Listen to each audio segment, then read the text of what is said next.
Et du monde, il y en a eu aussi tout ce week-end à Ézy-Soutil. La commune accueillait sa 3e édition de la journée des métiers et des traditions des années 50. Tracteurs, voitures, mais aussi patrons de couture et coiffure pour dames, tout y était. Qu'en pensent les femmes du 21e siècle? Réponse de Safar Baroud et Daniel Vaccin.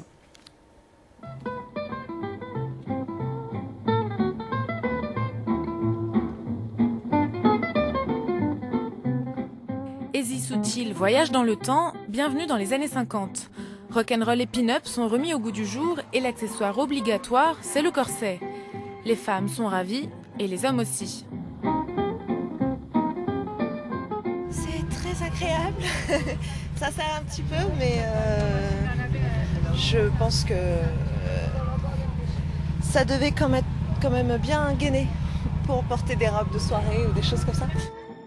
En 1947, Christian Dior lance la ligne Corolle, taille de guêpe et hanches généreuses, un look qui revient à la mode.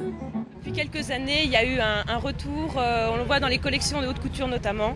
Louis Vuitton par exemple a fait il y a 1 ou 2 ans une collection, sa collection typique, vraiment qui reprend les codes New Look, codes des années 50.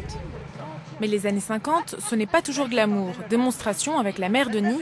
À l'époque, pour laver son linge, il fallait avoir du courage. Et on tape. Bah oui, elle tapait, puis tout. Et on retourne un petit coup. Et on tape. Les femmes au foyer, elles faisaient beaucoup de travail à la maison, entre laver le linge et toute la vie quotidienne, beaucoup plus difficile que nous. On a beaucoup de facilité maintenant. Non, je ne regrette rien. Non, les Françaises ne regrettent rien, en tout cas pas l'invention du lave-linge moderne. Mais le temps d'un week-end, certaines nostalgiques acceptent de se replonger dans les sous-vêtements de leur grand-mère, leur manière à elles de ne pas oublier le passé. Rien de rien.